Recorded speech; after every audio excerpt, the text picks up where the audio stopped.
Hi everybody, Dhaman Mehta here, and thank you for once again joining me on my journey as I go through my favorites list on fanfiction.net. Um, Quick recap again, I've been doing this for almost 5 years now. I decided to go back to the first site that I started reading fanfiction on, go through the favorites list, which had over 1,200 stories on it, reread all of them sorted by publication date, and see if they still match my tastes or if they had, they're worth revisiting and staying on my favorites list.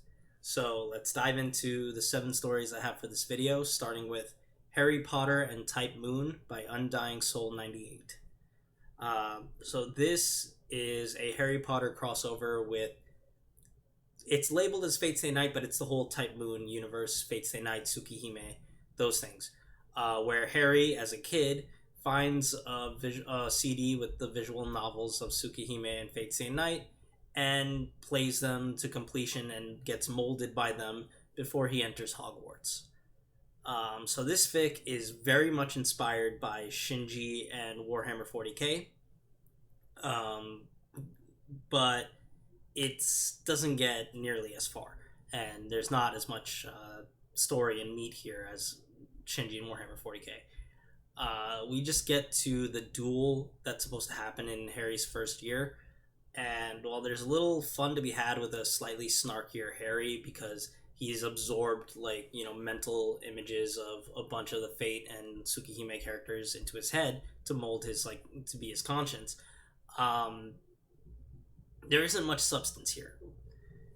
It's a little talk without any big action and only gets a little bit into a story before stopping.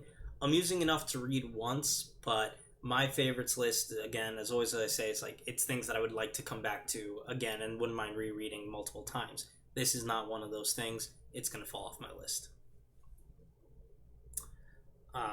Next is something much shorter called Kurama's Last Stand by Lucillia, and this is a very short one-shot simple single scene joke that I just found entertaining. It's really stupid, but it put a smile on my face. I wouldn't mind coming back if I wanted a quick smile.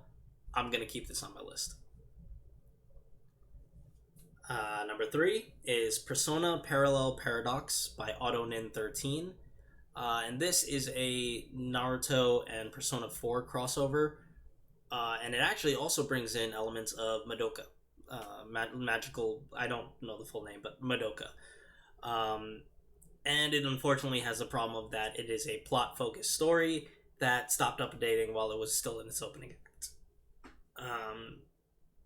I really like what the author was doing here because it's not a traditional crossover where only one setting matters. Most crossovers are take protagonist A and put him into universe B, and that's it. It's just protagonist A and universe B. But here, Naruto's universe and Persona universe, actually both are still relevant. Things are there. Madoka gets added to both of them, and so now there's witches and stuff that they have to deal with in all those both scenarios. I find it interesting, and there's actually a connection with the TV world to both universes. There's also major changes to the Persona side because now we have Naruto and Sasuke as dueling protagonists, with really Sasuke taking over the protagonist role with the wild card, but Naruto also has some interesting demon stuff going on. I did enjoy my time going through this, but the problem is, like I said, it's a narrative-focused story that doesn't complete its narrative. And as such, when you get to the end of it, you'll be left unsatisfied because, nothing wraps up, there's no plot hooks, there's no arc, there's no completion. So in the end, it's a good story with a good premise that should promise, but not something you need to come back and reread. It's going to fall off my list. Next is Playmate by Yunaine, and this is a one-shot of the Harry Potter one-shot that is basically based around the consequences of a single childish action that's misunderstood. It highlights Harry's need for freedom and just creates a very frustrating what-if scenario that is probably just one of many hiding in the wizarding world that, was set up, because, there's a lot of fridge horror in the Harry Potter world if you really start to look at all the things that we've seen, and this is a possibility of, hey, this little action by a little kid that did not know what she was doing and did not understand what she was doing caused a huge big fuck up, and it's causes problems and they're sad. This one manages to convey its point without becoming an overwrought or wallowing mess. So if you want a slice of sadness, come here and pick up a fork and dive in. I enjoyed it. It's going to stay on my list. Next is an anthology of Wizard Wheezes by Sprinter 1988. This is just a collection of one-shots that are all just like... It's not one-shots really, it's just a collection of small scenes that are all like stupid or dirty jokes.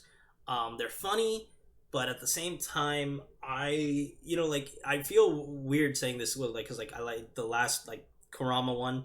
It's also kind of dirty or stupid, but I still enjoy that a lot more. I enjoyed that a lot more than any of these jokes there. I don't think these jokes are bad.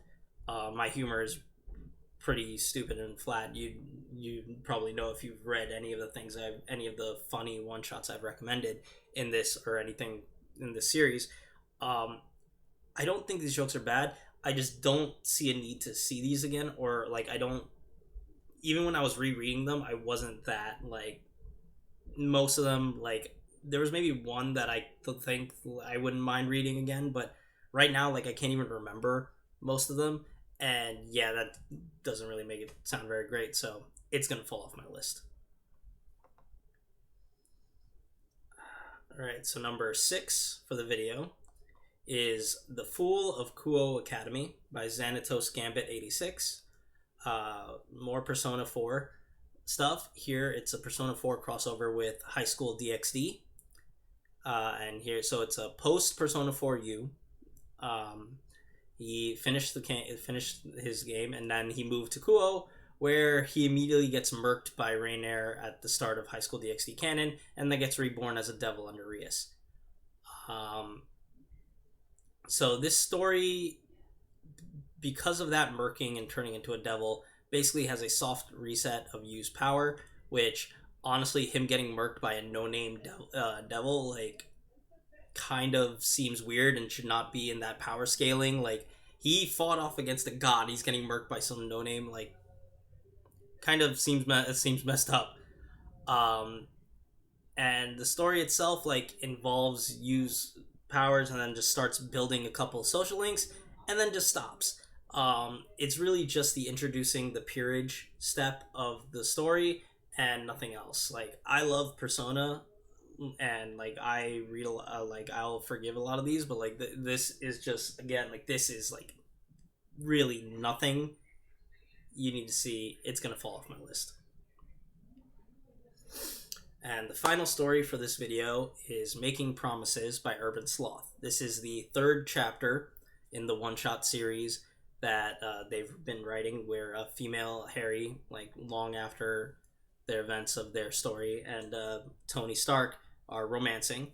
Except this chapter focuses on Raven, Femme Harry's name, interactions with the rest of the Avengers. We get one scene with each of the other 5 Avengers.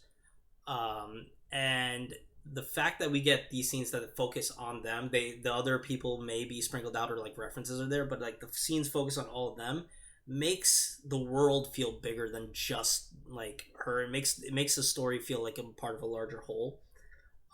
And while this does require you to read the first story, I think this is an interesting enough slice of life that it can it can stand enough on its own, unlike the previous one that I talked about in the last video. So this one will stay on my list. And there we go. 7 more stories for you to check out. Fan fiction status time. I've now read 1,007 stories, and 471 of them have stayed on my list. So as always, links to all the stories are in the description, so if you want to read them and check them out for yourself, feel free. I also leave the full summary that they post on fanfiction.net. Like, those summaries are there so you know what you're getting into. And links to my fanfiction.net profile, the Sufficient Velocity forum where I also post this, as well as the link to the playlist, are all there in the description, so give them a look if you're interested, and I will see you in the next video. Take care.